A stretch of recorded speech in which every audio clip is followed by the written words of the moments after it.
Ya, ucapan ya selamat merayakan Paskah ya.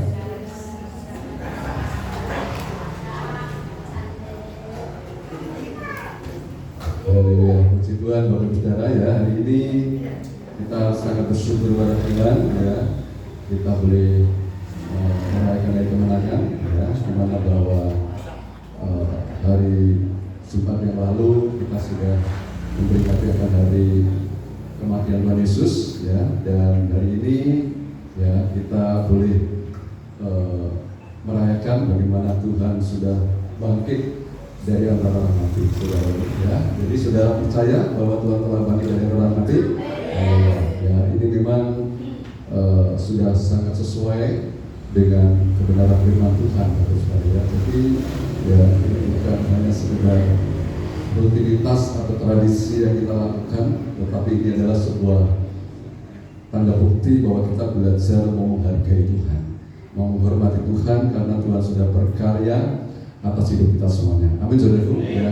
Tanpa Tuhan mati, tanpa Tuhan bangkit, ya kita menjadi sia-sia ya ketika kita hidup di dalam dunia ini. Tetapi ketika Tuhan sudah mau mati dan Tuhan sudah bangkit, ya ini sebuah kemenangan yang sangat luar biasa ya. Ini tentunya harus kita syukuri Bapak Saudara, dan karena ini memang tepat sekali yang sudah sesuai dengan apa yang difirmankan oleh Tuhan ya, sebagaimana yang ditulis di dalam 1 Korintus. Saudara, kita akan baca terlebih dahulu 1 Korintus pasal yang ke-15 ayat yang ke-3 dan 4. 1 Korintus pasal 15 ayat 3 dan ke-4 ya. Nah, sebelum kita terima firman Tuhan lebih lanjut, saudara ya, tentunya kita akan siapkan seluruh firman kita, hati kita, pikiran kita, supaya firman ini benar-benar memberkati kita semuanya ya. Saudara, saya berkati Tuhan, haleluya, supaya ini tidak sia-sia, saudara ya. 1 Korintus 15 ayat yang ke-3 dan ke-4 kita akan baca bersama-sama dua ayat ini, saudara ya. Sudah ketemu semuanya, di depan kita sudah ada 1 Korintus 15 ayat 3 dan ke-4. 2, 3. Sebab yang sangat penting telah kusampaikan kepadanya, yaitu apa yang telah kuterima sendiri, ialah bahwa Kristus telah mati karena dosa-dosa kita, sesuai dengan kitab suci, bahwa Ia telah dikuburkan, dan bahwa Ia telah dibangkitkan pada hari yang ketiga, sesuai dengan kitab suci. Amin. Tuhan memberkati. Nah, Bapak Saudara, jelas sekali di sini sudah dituliskan ya, sebab yang sangat penting. Perhatikan Bapak Saudara ya, ini sangat penting. Telah kusampaikan kepadamu. Ini adalah yang disampaikan oleh Rasul Paulus pada waktu itu kepada jemaat yang ada di Korintus, saudara ya. Nah, apa yang disampaikan oleh Rasul Paulus? Dia itu apa yang telah kuterima sendiri, artinya bahwa dia ini mengalami sendiri ya, bagaimana dia memiliki pengalaman yang luar biasa bersama dengan Tuhan Yesus. Bapak saudara ya, dijelaskan lebih lanjut ialah bahwa Kristus telah mati karena apa, saudaraku? Dosa-dosa kita, sesuai dengan kitab suci. Perhatikan saudara ya, ini ditulis sesuai dengan kitab suci. Artinya apa Bapak saudara? Di mana bahwa Yesus mati itu sudah ditulis sesuai dengan kitab suci. Amin saudara.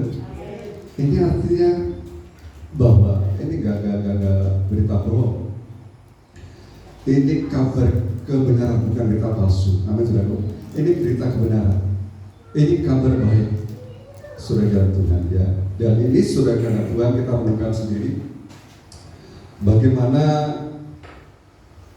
ya negara kita ya, bangsa kita Indonesia, pemerintahan yang ada khususnya ini ya, ini juga sudah memberikan apa namanya ya, istilahnya penghormatan seperti itu ya, menghargai ya. Makanya di setiap hari Jumat Agung itu sudah ya, itu dibuat tanggalnya Mei ya, itu tujuannya ya supaya umat Kristen seluruh Indonesia ini, saudara, ini bisa beribadah kepada Tuhan, belajar menghormati Tuhan. Nah ini sudah kita renungkan, pemerintah sudah menghargai. Namun sayang sekali kadang-kala orang Kristen sendiri tidak mau menghargai. Waduh rasanya. Ini memang berat kalau kita tidak mau berkorban. Kalau orang Kristen sendiri tidak menghargai saudara. Padahal Tuhan sudah menderita. Renungkan saudara, Tuhan sudah menderita begitu luar biasa. Dia rela mati di kayu salib. Dan Tuhan minta, ya, setiap Jumat, bukan setiap Jumat, setiap Jumat Agung maksudnya, ya, itu cuma paling 2 jam tidak sampai, ya. Artinya kita belajar menghargai Tuhan. Tetapi kadang-kala ini dipakai untuk kepentingan sendiri, untuk hal-hal yang lain, saudara Tuhan. Ini sangat disayangkan. Ya, oleh karena itu mari saudara Tuhan, kalau kita sudah tahu akan hal ini, karena apa? Ini sesuai dengan kitab suci. Kalau saudara mempercayai firman Tuhan, saudara mempercayai kitab suci, kita akan belajarkan hal ini. Kita akan menghormati Tuhan. Mungkin ini tegas, saudara. Tetapi ini memang harus saya tegaskan, saudara Tuhan, sehingga di tahun kemudian, jika Tuhan masih izinkan kita boleh memperingati akan hari kematian Tuhan Yesus, semuanya boleh hadir bersama-sama untuk bersekutu, mempermuliakan Tuhan, memperingati akan hari kematian Tuhan Yesus. Amin. Baru 25%. Wah, janji kok berat ini. Gimana iso? Ya, mari kita renungkan bersama saudara. Kita belajar menghargai, menghormati Tuhan. Sekali lagi saya tegaskan, kita mau belajar menghargai, menghormati Tuhan. Tuhan sudah mati bagi kita. Ini sudah dijelaskan sesuai dengan kitab suci. Ya, kalau kita benar-benar percaya akan kitab suci, percaya akan firman Tuhan, pasti kita akan melakukan. Ya. Dan selanjutnya Bapak Ibu Saudara, ditegaskan kembali juga di ayat yang keempat, bahwa setelah mati lalu dikuburkan, dan bahwa ia telah dibangkitkan pada hari yang ketiga. Ini juga sesuai dengan kitab suci. Banyak mendapat firman Tuhan yang mengatakan bahwa Yesus akan bangkit di hari yang ketiga. Dan Yesus sendiri juga katakan bahwa di hari yang ketiga dia harus bangkit dari kematian, bangkit dari antara orang mati. Dan itu betul. Ketika minggu pagi-pagi sudah kata Tuhan, benar. Ketika murid-muridnya sudah kata Tuhan, ya, ketika meninggal kubur di situ, pintu batu yang besar yang menutupi kubur itu sudah dikatakan Tuhan, itu sudah terbuka. Dan ketika ditengok ke dalam, ketika dilihat ke dalam, ketika dicari saudara Tuhan, ya, di situ hanya ada kain kafan. Dicari kemana-mana nggak ada, ya, dan ternyata memang dia benar-benar sudah bangkit. Amin, sudah. Oleh karena itu saat ini saya akan memberikan sebuah firman dengan firman Tuhan adalah Yesus telah bangkit. Ya, Yesus telah bangkit. Nah, sekarang Bapak Ibu Saudara Tuhan, apa yang harus kita lakukan, ya? Jika kita mempercayai Yesus adalah sudah bangkit dari kematian atau bangkit dari orang mati, ya, sudah percaya bahwa Yesus sudah bangkit, saudaraku? Ya, kalau kita sudah bangkit, kalau Yesus sudah bangkit dari kematian, kalau kita mempercayai bahwa Yesus benar-benar bangkit dari antara orang mati, apa yang harus kita lakukan, saudara? Untuk kita bisa memaknai akan kebangkitan Tuhan Yesus ini, saudara. Nah, sekarang saudara Tuhan, kita akan lihat atau kita baca di dalam 1 Petrus pasal 1 ayat 21.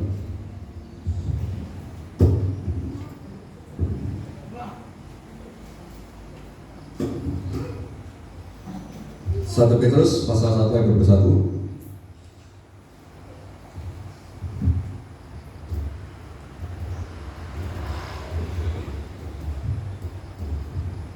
Sudah ketemu?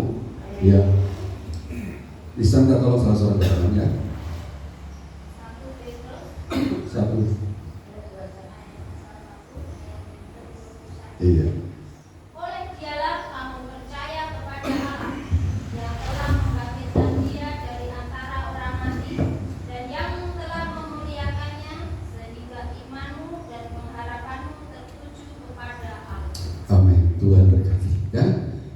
dituliskan oleh Dialah kamu percaya kepada Allah yang telah membangkitkan dia dari antara orang mati dan yang telah memuliakannya, sehingga imanmu dan pengharapanmu tertuju kepada Allah. Saudara, di sini ditegaskan bahwa ya Tuhan telah bangkit dari antara orang mati, dan Tuhan tentunya dimuliakan. Ini adalah sebuah kemenangan saudara karena Tuhan.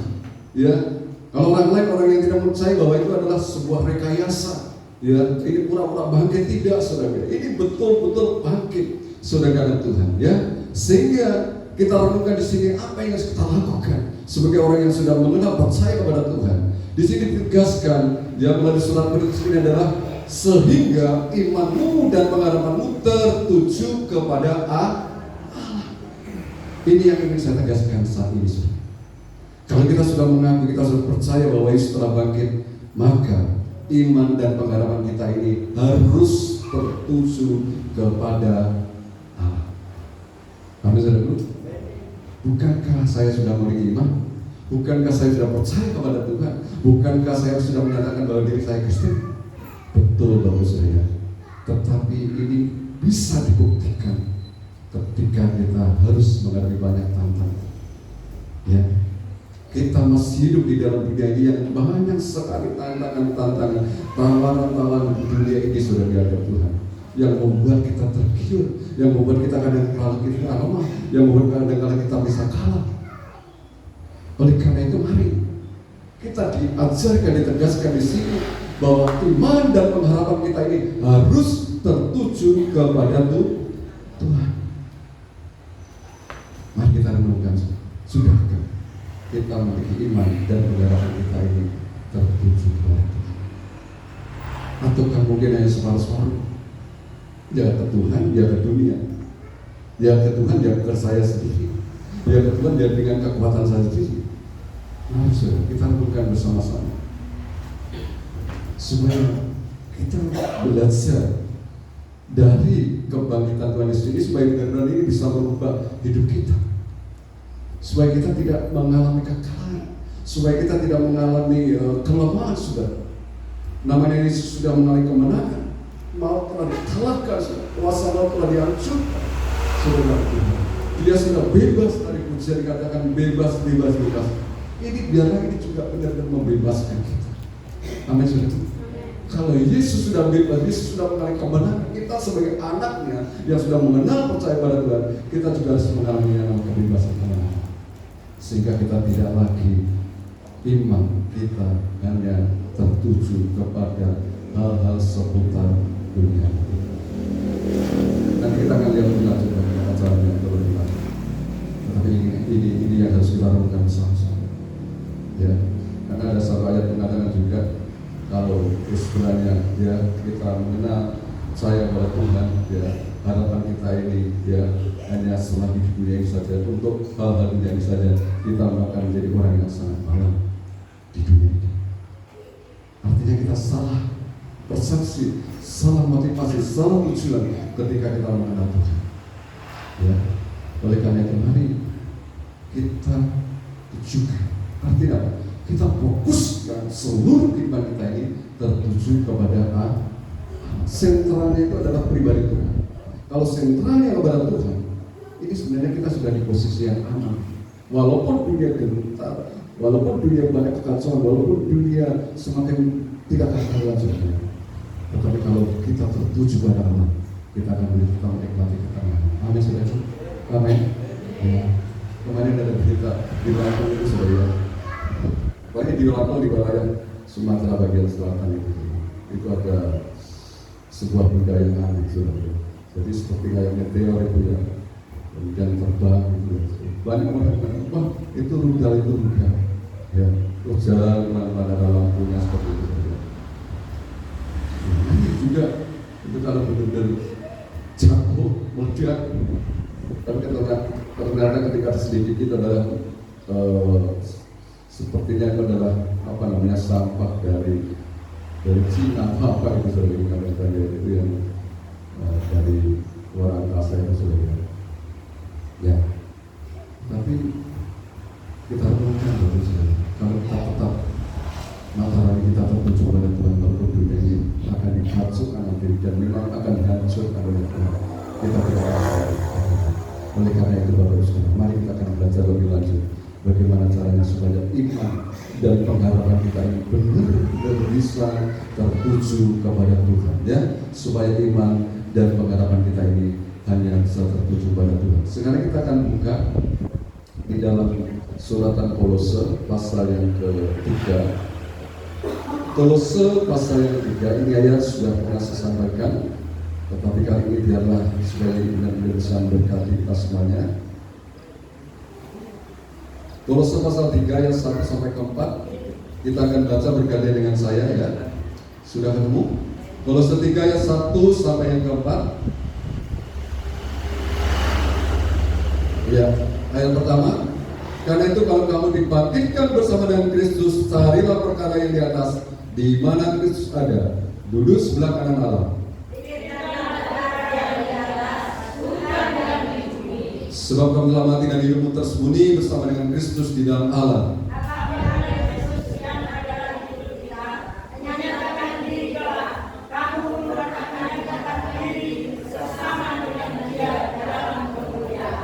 Amin.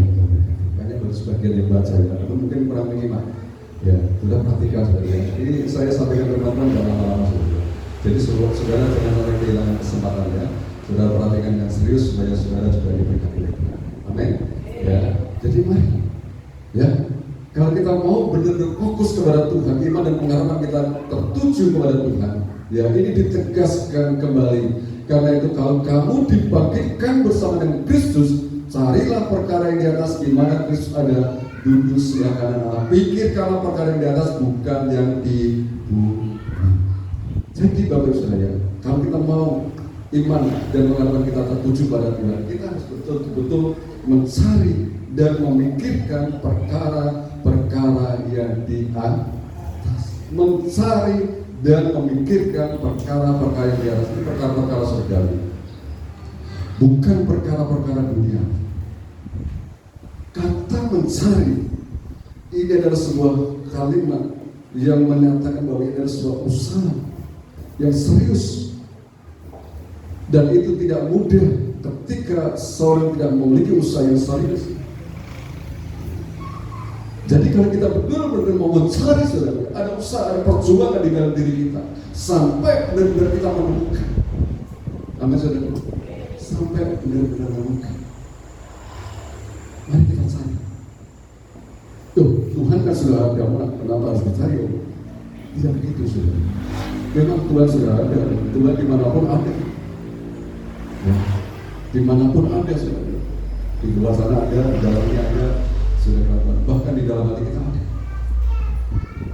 Tetapi ketika kita ada keseriusan untuk mau ketemu dengan Tuhan, walaupun Tuhan ada di mana-mana, kita tidak bisa menikmati kehadirannya.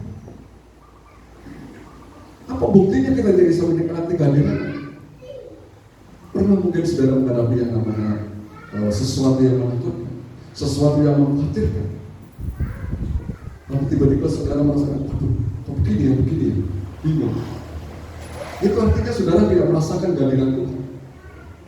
Tetapi kalau saudara merasakan kehadiran, walaupun saudara sedang mengalami masalah, kesulitan apapun, saudara tidak akan gentar. Amin. Saudara tidak akan takut. Oleh karena itu ini pentingnya, kenapa kita harus mencari? Ya, di dalam Perjanjian Lama dikatakan carilah dia, carilah wajahnya, carilah dia dan kekuatan. Mari kita cari. Ini perkara surgawi, di mana ini adalah sebagai tempat nantinya untuk kita tinggal selama-lamanya. Ya, kita harus cari. Ya, kemudian juga harus pikirkan, mencari dan pikirkan. Ya, terus fokus hidup kita ini benar-benar terjun kepada surga, kepada Tuhan. Ya, bukan kepada hal-hal yang ada di bumi. Amin, saudara. Namun kadang-kadang sebenarnya Tuhan ini dibalik. Ya, urusan Tuhan belakang, urusan gereja belakang, urusan ibadah belakangan. urusan doa belakangan, bahkan hanya sambil lalu. Saudara Tuhan, ini jangan sampai terjadi. Ya. Kalau kita benar-benar mau iman dan pengharapan kita ini benar-benar tertuju pada Dia, kita harus betul-betul berusaha yang serius. Kita harus cari Dia, kita harus memikirkan Dia. Ya, bukan yang di bumi. Dulu sudah saya sampaikan bahwa di bumi perkara-perkara ini nggak usah dipikirin. Loh, kan kita punya pikiran, masa nggak boleh mikir? Ya boleh, nggak mikir. Ya, tetapi yang dimaksud pikir ini adalah fokus.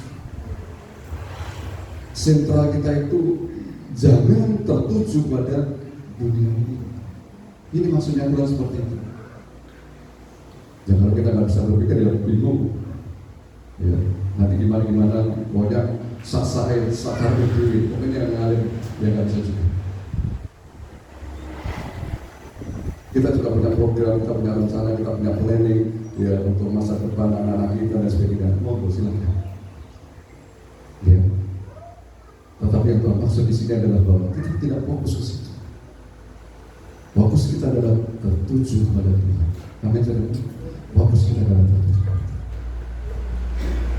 Jadi perkara-perkara dunia, hal-hal yang bersifat dunia ini jangan menyalahkan urusan kita dengan Tuhan.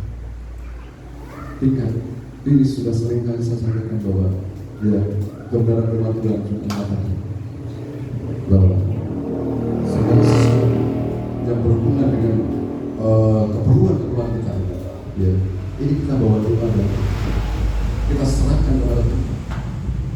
Ya, bukan dengan cara kita sendiri, bukan dengan kekuatan kita sendiri. Sudah kalian melakukan. Justru ketika dengan kekuatan kita sendiri, saudara, kita akan mengalami kegagalan.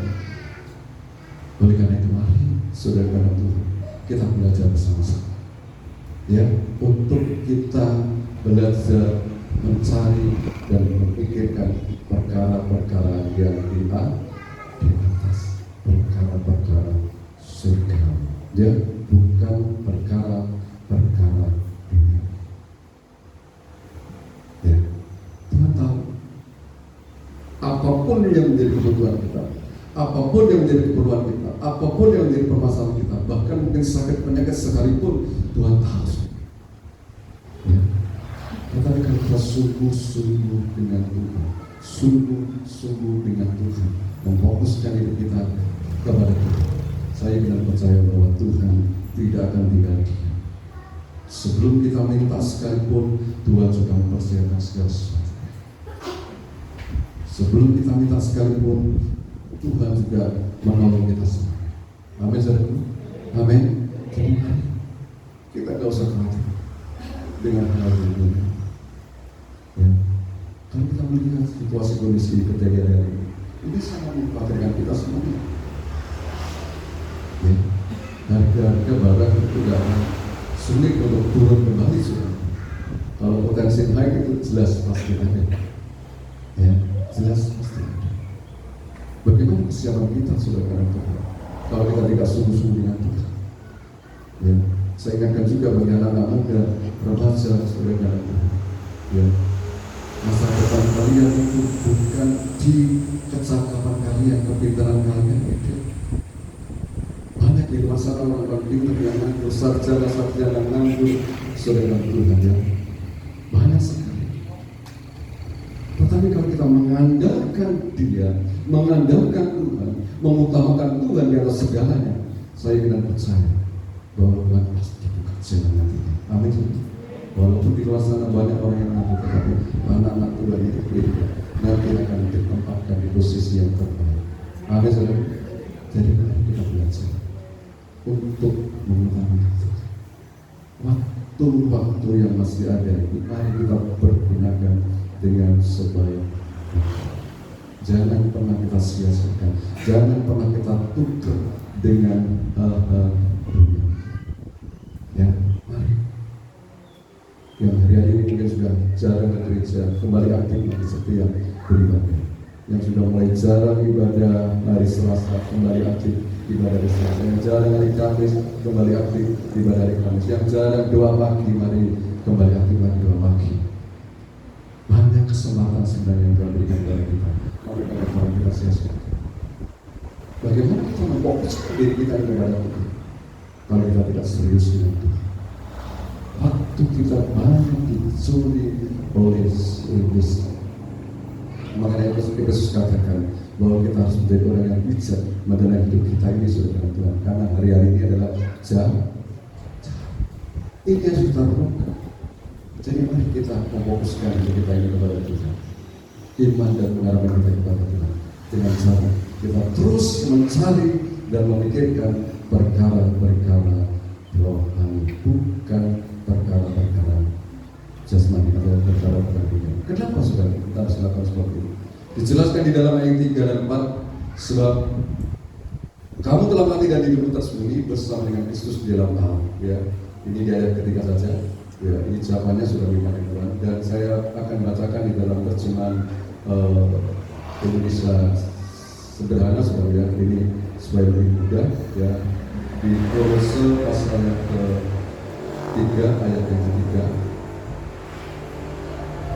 Bunyinya seperti ini, karena di dunia ini jawabannya sudah lihat. Kenapa kita harus mencari dan memikirkan perkara di atas? Karena di dunia ini hidup kita tidak lagi sama seperti sebelum mengenal Yesus.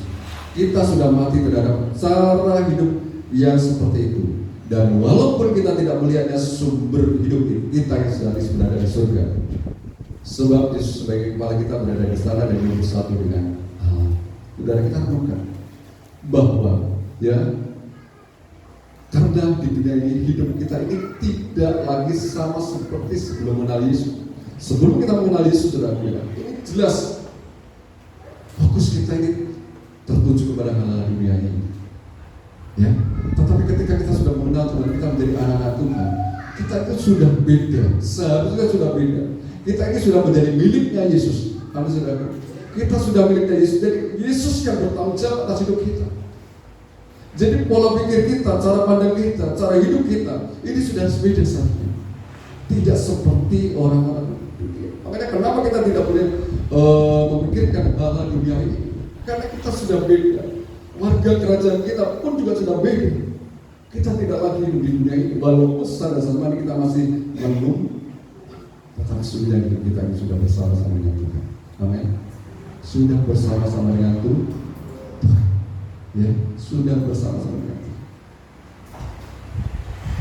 Jadi mari kita ubah konsep pemikiran kita, saudara, yang selama ini mungkin kita masih keliru, saudara. Sehingga kenapa kita kadang-kadang tidak sungguh-sungguh di dalam Tuhan, ya, tidak sungguh-sungguh di dalam Tuhan, ya, karena bangsa kita mungkin kita masih bahwa kita ini adalah warga dunia ini. Yang terus kita pikirkan adalah perkara-perkara dunia.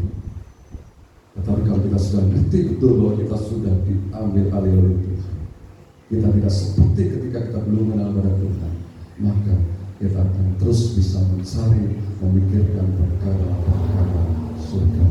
Kami sudah memikirkan perkara-perkara surga. Sebab kamu telah mati. Mati di sini adalah mati berkaitan dengan keinginan-keinginan dunia.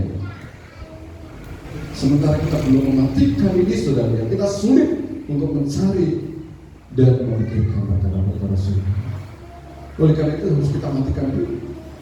Gimana cara matikan? Ya, kita menyadari bahwa Yesus sudah mati, kita pun juga seharusnya sudah mati. Cara-cara hidup kita lama ini seharusnya juga sudah mati.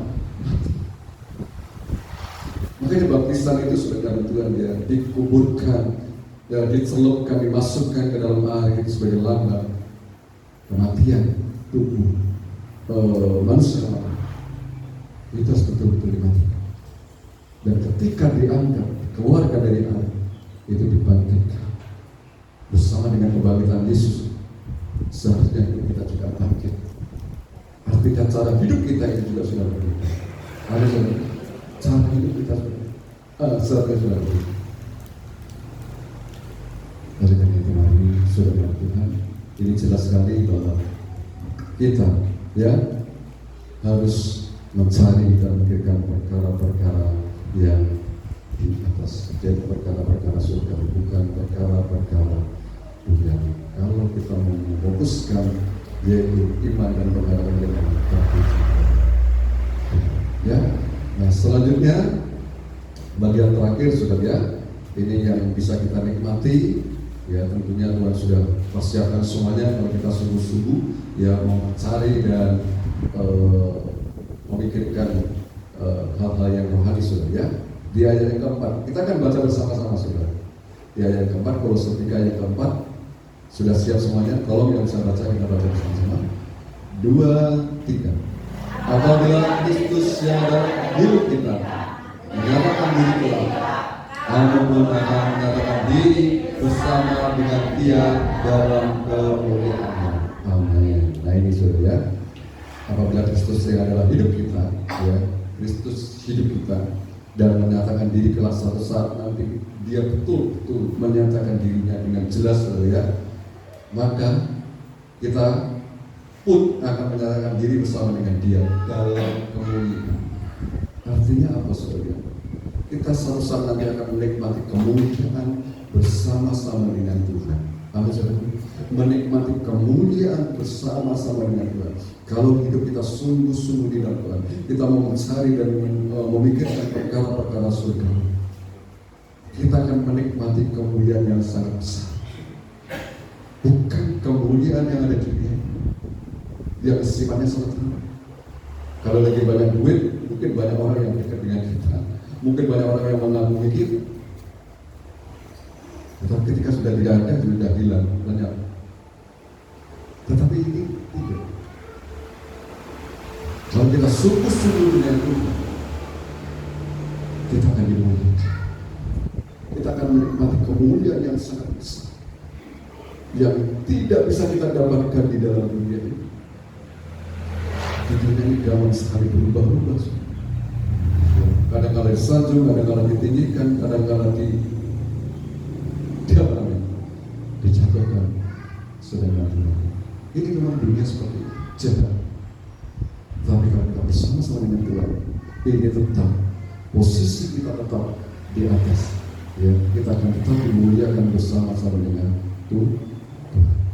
Jadi tentunya ini adalah menjadi kerinduan kita bersama dengan Tuhan. Ya, jadi saya tegaskan di sini Bapak Saudara, jika kita benar-benar percaya ya bahwa Yesus sudah bangkit dari antara orang mati, ya mari mulai saat ini saudara Tuhan yang kita ubah cara pandang kita ya tentang kehidupan ini, gaya hidup kita ini kita ubah saudara Tuhan ya. Kalau selama ini mungkin saudara ya masih ada yang hanya berfokus kepada hal-hal jasmani, ya biarlah mulai saat ini kita fokus kepada Tuhan. Amin. Ya, jangan lagi kita dikalahkan oleh hal-hal dunia. Jangan kita dikalahkan oleh hal yang sifat sementara ini yang akan menyesatkan kita. Tetapi biarlah kita terus fokus kepada Tuhan. Kenapa? Kita sudah dibangkitkan juga bersama-sama dengan Tuhan. Biarlah melalui kebangkitan Tuhan ini juga membangkitkan hidup kita. Ya, mengangkat kita semuanya untuk kita lebih lagi bersama-sama dengan Tuhan. Ya, sehingga kita dimuliakan bersama-sama dengan Dia sampai selama. Amin saudaraku. Puji Tuhan, ini sedikit renungan firman Tuhan saat ini. Biar Tuhan ini memberkati kita semuanya. Amin firman Tuhan.